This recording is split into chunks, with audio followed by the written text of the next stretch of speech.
Hello, you wonderful people, and welcome to another episode of Not to Comic Book. This being a show where we talk about TV shows that are adaptations of comic books. For today's episode, I'm going to talk about the series premiere of Yano-kun's Ordinary Days. Great series premiere. A lot of really interesting things went down in this episode, so let's break it down. Such an interesting pairing and interesting concept for a story where we have like the accident-prone boy and the very worry-wart girl. Quite the interesting odd couple pairing where it's just like, it's interesting too because Kyoko at the beginning, when she's kind of announced as class president, she's like, wait, I don't know, like, should I really take this position? Her friend is like, well, yeah, everyone kind of voted for her, but like, knowing her personality now, how much of a worrywart she is, of course it seems like she's the most reliable person, probably because she's very good at everything she does. We haven't gotten a lot of time with her, but maybe she does excellent in school and class, but it's also like she's very caring and she looks after people, and it's like very befitting personality. And being class president probably made her a little more aware of Yano, because like I don't know if like he just transferred here, or because the dialogue makes it unclear whether or not like they've been around Yano enough to know that he gets frequently injured and stuff like that. So it seems like it's still fairly new for Kyoko, because no one else bothered asking any questions, but even she's like, is he getting bullied? Is it like a domestic violence situation? Like, what's going on? Like, why is he getting injured? Any of her friends, like, I don't know, like everyone saw it, but no one like really noticed. But it's like is so as attentive as she is, where it's like every day he's got new injuries. So she's like, what's going on? So her friends suggest that they follow him, and they do, and they find out that he's just a klutz. He's just super unlucky, and just everything that can go wrong goes wrong. And sadly, it ends with him constantly getting injured and stuff. Like, he's very, very accident prone in that capacity. So, but it doesn't alleviate any worry. In fact, it stresses Kyoko out because she, like I said, she's a worrywart. She's a stressor. Like, she's very sympathetic. I almost probably want to say almost empathetic when it comes to people and stuff like that. Especially like, I don't know what it is about Yano, but I guess just his general like constantly getting injured that like kind of hits that like maternal instinct that she has, because it seems like I said, she seems to potentially have that with everyone, but we see it kind of all getting diverted towards Yano. She can't stop thinking about it, which, her friends like, do you have a crush on him or something like that? She's like, what? No, I don't. But it's not until later on when it's like, oh my god, I can't focus. All I can do is focus on like this and that. In fact, when she was initially stalking him, no, I forgot, we did get a case of showing you how much of she is the like caring type, like, and not just in like an emotional sense, in a physical sense. She takes care of people. When when her and her friend were following Yano and found out he was accident prone, she started like heading home or whatever, and she found a little girl who like almost like got hit by a bike, and her knees are skinned, and she immediately takes care of her. And I thought was interesting, and I'm curious to see if this comes back in any shape or form, was that she had like an iPhone, and she was like, oh yeah, my mom is telling me she's on the way or something like that. I was almost wondering if we're going to find out that she's like Yano's sister or something, but it's like, no, they didn't go in the same direction, so maybe not. But I wonder if there's going to be more to that, because the whole conversation, like, oh, a kid that young having a smartphone, but it's like, and I guess in the grand scheme of things it makes sense, the day and age being what it is. But I don't know, they made such an emphasis on that I wonder if like that's going to come back in some shape or form that I'm just not. Like I said, I thought this was going to be like maybe she's Yano's sister, but like, feels like that's a story beat that could come back. I'm just not sure in what capacity. But it turns out Yano was following her because he noticed he was being followed, so he followed her in turn and was like, oh, I didn't realize you were following me because you were worried about me. He was like, yeah, I get hurt all the time. It's no big deal. In fact, next day in class, he tells her, yo, I'm kind of pretty tough. Because even she's like, how do you get in accidents so much? Because she's like, it seems like he's very athletic, which is so interesting to have that in conjunction with being the accident prone and injury prone person that you are. But he's like, yeah, I'm pretty tough. He's like, in fact, because I get injured a lot, funny enough, I actually never get colds and stuff. I rarely get sick. So it's almost like the opposite like ends of things kind of spin, where it's like, oh, where some people might naturally get sick a lot. He doesn't get sick a lot, but he gets injured a lot. So she was also stumped and dumbfounded when he referred to her as a kind person, because the fact is she went out of her way to worry about him, and the entire time she went home, her mouth agape, just like going through life on autopilot, so shocked by that revelation, almost like why was that like the thing that kind of like blew me away. And why was that so like, because I think the earnestness in which he said it, and just kind of like, wait, like me kind of stalking you, which she was worried that people were going to start say, hey, isn't that the class president from 2-1? Oh my God, stay away from that creepy stalker. But for him to be like, no, I actually appreciate you stalking me, because he didn't think of it as stalking. It's just like, oh, you were concerned about me, and I appreciate that. Because the way he talks about it at the end of the episode makes it seem like he doesn't have many people who worry about him like that, interestingly enough. So I wonder if it's going to be one of those anime, well, slash manga, where you never get to see the parents. Because, like, we saw that when Kikyo got home, she's taking care of her siblings, I think making sure they go to bed and stuff, fixing them food. Where I'm like, oh, is she, like, soloing that? Like, is it because, like, her parents are gone? Or is it more of a thing of, like, they work super late, so she ends up being the one kind of responsible? So she kind of has to play, as the oldest sibling, she kind of has to play parent to some degree. I don't know. It's probably not her living by herself thing with just her siblings. It's probably like there is parents, but who knows if they'll be like prevalent in the story. Same thing for Yano. Like, I mean, he ends up at the hospital later on because of whole nearly getting hit by a truck, or was it a bus? Whatever. I know it was definitely a truck, which is so hilarious that it's like you avoid, like, the thing that hurt you wasn't you getting hit by the truck. In fact, you avoided the truck, but you were so clumsy that you couldn't slow down enough to stop yourself from running into the wall. Then there's also his fingers, which he constantly breaks or I think breaks or messes up the same finger. Sometimes it's his index finger and his middle finger, but it seems like it's more like the middle finger in one of his hands. It's like, Jesus, dude. And they also don't bring too much attention to it, but he does. The one consistent thing is the eye patch covering his eye. So I'm wondering what happened. I wonder, did he have an accident when he was younger that like severely damaged his right eye? Because like that's the only consistent injury where he just keeps his eye covered all the time. I wonder, is it that he's prone to constant injuries in that eye and not the other?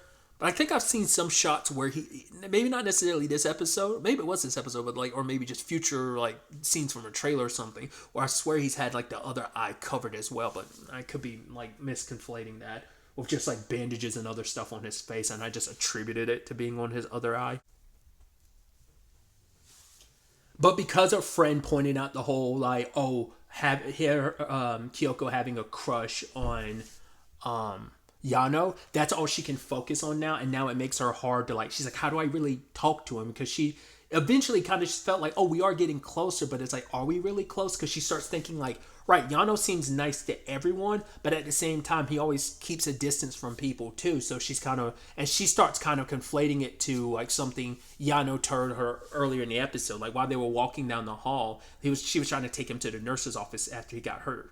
And some guys were going to bump into her, so he grabs her and pulls her out of the way. He's like, right, I'd rather get hurt than let someone else get hurt because of my disposition, which is like, okay, so he's that archetype where it's like, character type where it's like, I don't know if that's like he just had such a lower opinion of himself, or just like he values other people more so than himself. I mean, because he just, and I wonder if there's something deeper stemming from that, where he just feels the need of, yeah, like, maybe he's been in that situation from time to time where like people have gotten hurt because of his unluckiness and clumsiness, and or Kyoko, she realizes like that might be why he keeps a distance. In fact, that might be why there's a wall between us.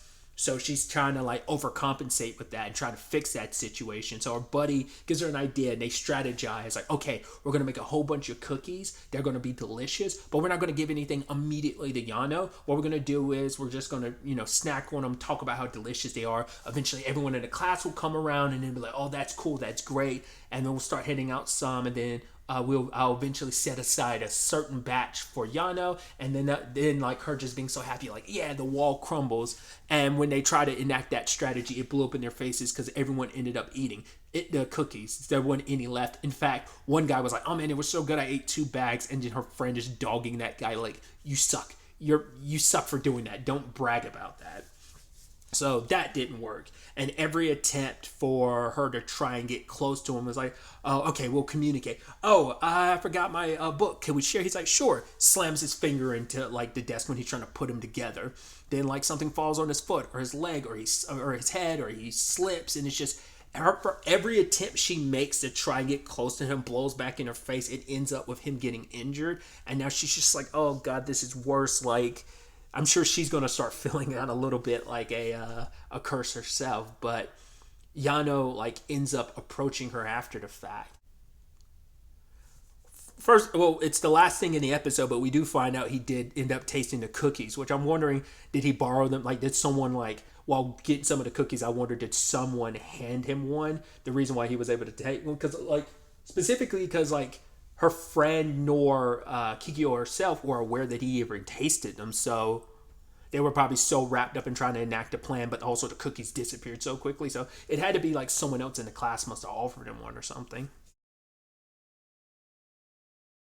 But it is really sweet and endearing when, Kyoko kind of makes things like, well, because she saw his hands and it's like, oh, like, they're kind of like poorly wrapped. And it's like, well, he had to do it himself because the nurse wasn't there. And she's like, I'll do it. I got my first aid kit. The fact of the matter is, I'll be the one to take care of your wounds from now on. And so she's like, is there anything you would want me to do for you? And then she's like, I mean, besides like, treating your wounds, because she's like, whatever the case may be, like, kind of like, just like ask me like anything you feel like you want to do because but couldn't do before because of your disposition, then ask me. I'll do whatever it takes to help you. And then like, all you have to do is ask and I'll do whatever I can to help you. And for her, it's almost like I forgot the exact wording, but she said it in a certain way where she's like, wait, that was practically a confession. Should I have done that? She's like, because other than like, helping your injuries and things I can do for you. And for him, it's like, yeah, help me live an ordinary life. Because it seems like his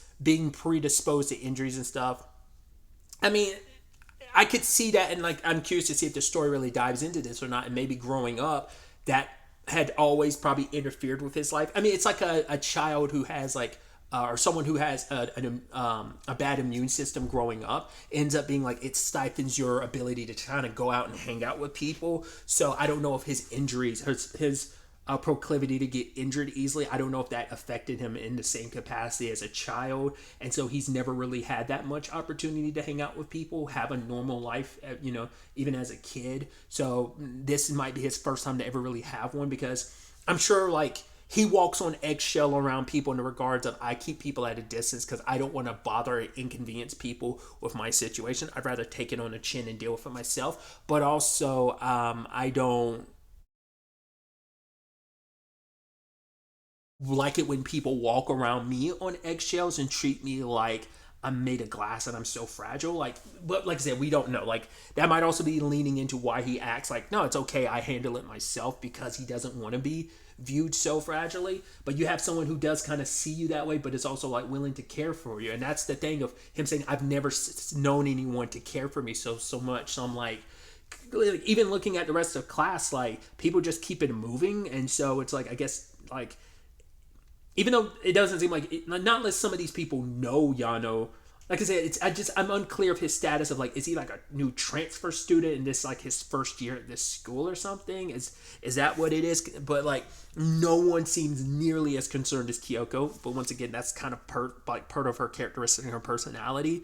But like, even when it is kind of known, because there was even a bit in the episode where people were like, oh my god, congratulations, you showed up to school, you didn't have any like new injuries, in fact you're good. And that's actually where Kyoko noticed how like handsome he is, and that's when it really struck, like, oh my god, I super am into him. Like I said, it's such an interesting pairing, but it's all, like I said, it makes an interesting storyline of just like her attempts to try and keep him and keep that promise of trying to get him to have a normal life, while also dealing with the fact is she likes him, but she, it's going to get to that point where she's unclear on how he feels about her, because she's just being like, hey, I want to be friends, even though it's, I want to use it as an opportunity to get closer, I just want us to be friends. But it's obvious, like, and I think it comes into that thing of, I like you, but I'm like, we aren't close enough. I don't really know enough about you for me to be in a position to be like, oh, I like you. So, for her, it's probably like I want to become friends first, probably see if that's really how she feels, and then try to figure out her feelings after the fact, maybe. But yeah, it's going to be interesting to see how the story progresses. Obviously, from the intro and outro, we see some of the other characters that kind of become like the circle of friends. So how that continues to build out who these other characters are, and their whole dynamic as a group, and how they interact with Yano and his injuries. Because there's one character who seems like he's going to be like a potential love interest competitor, because it seems like he might like Kikyo and feels a little awkward around like the amount of like devotion and time like Kikyo spends with like Yano. Now, listen, because it could either be like a, oh my god, I've known you forever because we're like childhood friends and I've always liked you, and now you're kind of paying attention to someone else that's kind of bothering me, or what. It's just like there's a male character that kind of has that look about him, and I'm just not sure if I'm reading way too much into it. Just watched the trailer, and I mean, in general, like I'd only seen the trailer, and like the little bit from the intro and outro kind of made me get that inkling, but like I said, it could be me reading into it too much. I didn't talk about it, but I really do like the animation style. I don't know, like, I have to look into, maybe I'll talk about it next episode if I remember correct. But I don't know, there's something about the animation that I like like how the characters are like animated. It's just something. It's like certain aspects of like their irises and their eye design, and just like the animation style of like the like character design. See, it's something that I can't put my finger on, but it looks so like, I don't know what it is. It looks dope for some reason, and I just can't place on what it is. I have to look up the animation studio because I feel like that animation style seems familiar, and I'm just not sure. But also, speaking of animation styles, I really like the outro being what it is, where it starts off like the animations from the natural show, and then it transitions into a different animation where it almost seems like he's playing a game of life. That the road paths he follows kind of give me that vibe. I don't know if that's intentionally meant to be what it was, because initially I was like, oh, is this supposed to be almost like, oh, this is the game of life he's playing, but it's, and oh, what's behind the door, either like, oh, like there's either ghost or like girls might be in very promiscuous forms, and that'd be kind of embarrassing, so he's just going down his path trying to find different doorways to open, and then there's they're more like curtains, but it's like Kikyo shows up and they throw one open together. So it's like it's her leading him down this path of life, trying to make sure life is ordinary and enjoyable for him. And then like the very end of like when he's kind of waking up because he got hit in the face with a soccer ball, it's back to the original animation. So I think that's just kind of neat how that was like done. So very nice songs for the intro and the outro. Obviously, gonna, I like them already on the first listen, but I'm interested to listen to them over and over again to see like they really catch my interest. But yeah, it's got, like I said, a nice start to the series. I'm excited to ultimately see where everything takes us going forward into the next episode. But really, that's all I want to talk about. To the next time we meet, be happy, be safe, live life to the fullest, and enjoy it. Good day and goodbye.